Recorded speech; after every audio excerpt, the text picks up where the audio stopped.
Kunia Ni chalun đi theo có nhớ dây bé Cầm một suy ya suy cha dần thọ đó cu Bị chi ya lo yên chi lu yu bao co Ya nu nó mò nó rau nói có yêu tin muôn đi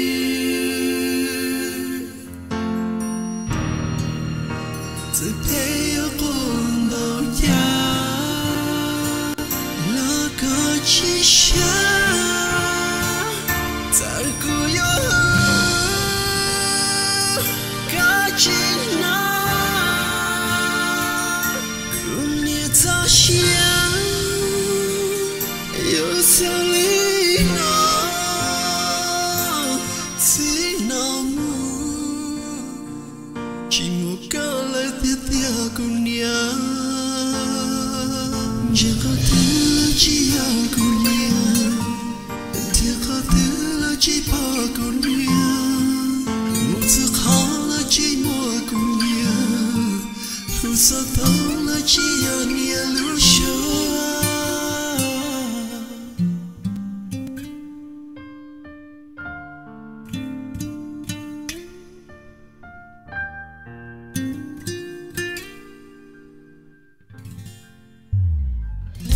Aku mau ku nian thì chúa đâu ku nó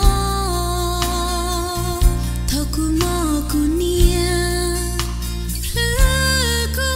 ta ha chẳng tu lo na lo ku nian ô lu cao đâu bé ku nian cứ cho nó cho mò lo chỉ mò lấy từ bao thao ku nian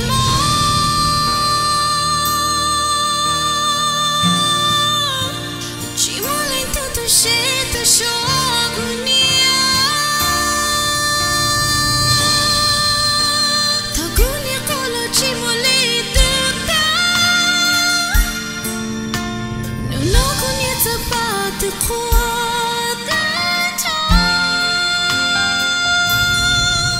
cứ sao lúc cao thao cô nia sa po cao thao cao mua cái nhà xia cứ sa cho cho cả tự chỉ một giấc mơ đâu có lẽ thế ở cùng bao ya là có chỉ xa tại cô yêu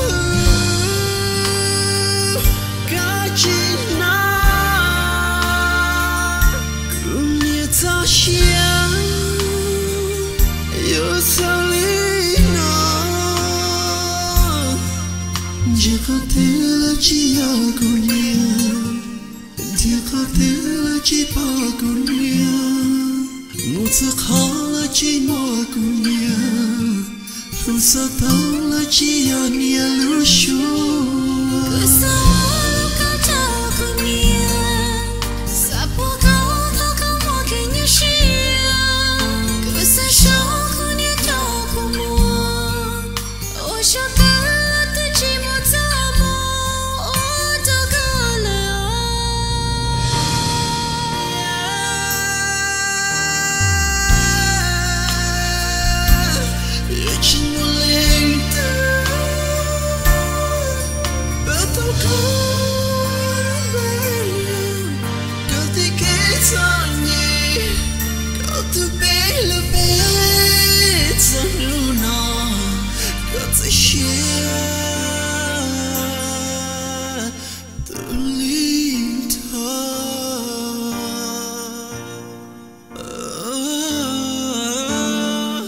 cái chia bê uốn cho nói có yêu tin muôn đi chỉ có thứ là chỉ ao cùng nhau chỉ có thứ là chỉ bỏ cùng nhau một sự khó là chỉ mua cùng nhau lúc sao tao là chỉ ao nhau lúc xưa chỉ có thứ là chỉ ao cùng nhau chỉ có thứ là chỉ bỏ cùng nhau